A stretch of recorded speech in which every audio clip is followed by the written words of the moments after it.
magacayga horta waxaa la yiraahdaa jaamac maxamed xalana la yiraahdaa naynastaydana xaanga la yiraahdaa halkan waxa ka jira waxaan rabaa inaan sheego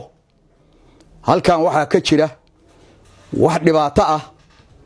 oo wax isdaba marina oo musuqmaasuqa markii la yiri maamulka Galmudug baa la dhisayaa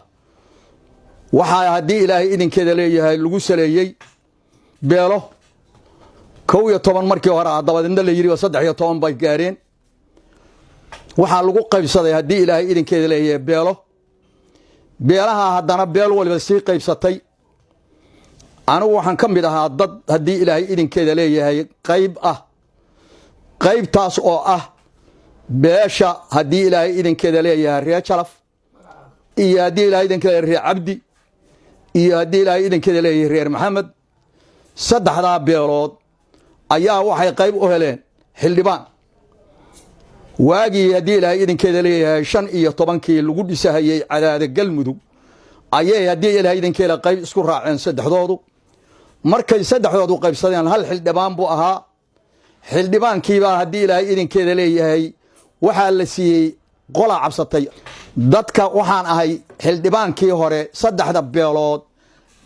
ka codsaday walaalayaal waxaan rabnaa maadaama uusan qaybsami karin xildhibaanka maanta inaad nasiisaan labadii beelood oo qayb ula lahayd oo reer Cabdi iyo reer Maxamed waa riga aqbaleen maantay marka waxa la soo gaaray 4 sano ninkii xildhibaanka ahaa oo ay nasiiyeen baa haystay maanta markii la soo gaaray wax yarahan walaalayaal qaybna waa u leena hadii Ilaahay idinkeeda leeyahay codsigii aad noo dhiibateen oo kalena waa idin dhiibanaynaa waxaan doonaynaa inaad xildhibaanka nasiisaan ayaga la siiyay anigu waxaan duub u ahay ayaga iyo reer Jalaf iyo reer Maxamed iyo dhamaan waxaan ahay odagoodii saxiixaha ahaa oo markii horena saxiixay haddana saxiixa u joogay nimankaas hadii Ilaahay idinka leeyahay markii la siiyay xildhibaankii dad baa waxay isku dayeen inay hadii Ilaahay idinka leeyahay xoog uga qaadaan oo waxay la kaashadeen dad aan isleeyahay wax garad maahan oo dalaaliin ah dadkaas hadii Ilaahay idinka aqaligi ka dhumiyay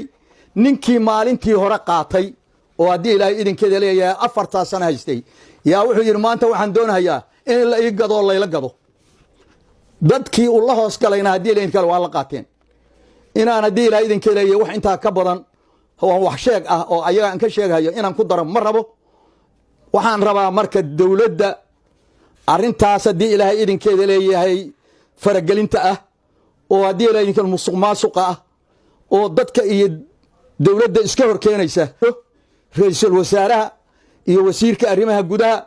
iyo kuwa musharaxiinta oo doonaya inay xilka helaan haday xilka helaan asagan dadka hadii Ilaahay idinkeeda heshiis lahayn xagee ku xukumayaan weeye ma xukumayaan ma xukumi doonaan ayaga laftooda damba ugu jirta in hadii Ilaahay idinkeeda ay ka shaqeeyaan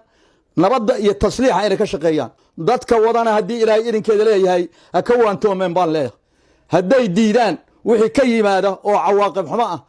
dhabarka waxa saaranaya cidii samaysay iyo cidii ku raacday intaas uma dhabarka saaraysa hadalkayga waxaan ku soo koobayaa dulmigaas ayaa la halkan wuxuu ku socdaa dadka oo dhan khaasatan anagu nagu socdaa ninkii xildhibaanka anigu aan u keenay maalintii waxa la yaab ah oo aad u la yaabanahay ninka hadii la leeyahay gudoomiyaha hadii la leeyahay gudiga doorashada markuu odayaasha maalintii ugu horeysay u khudbaynayay wuxuu yiri waxa la rabaa inaad hadii Ilaahay idinka leeyahay dad Galmudug wax taaya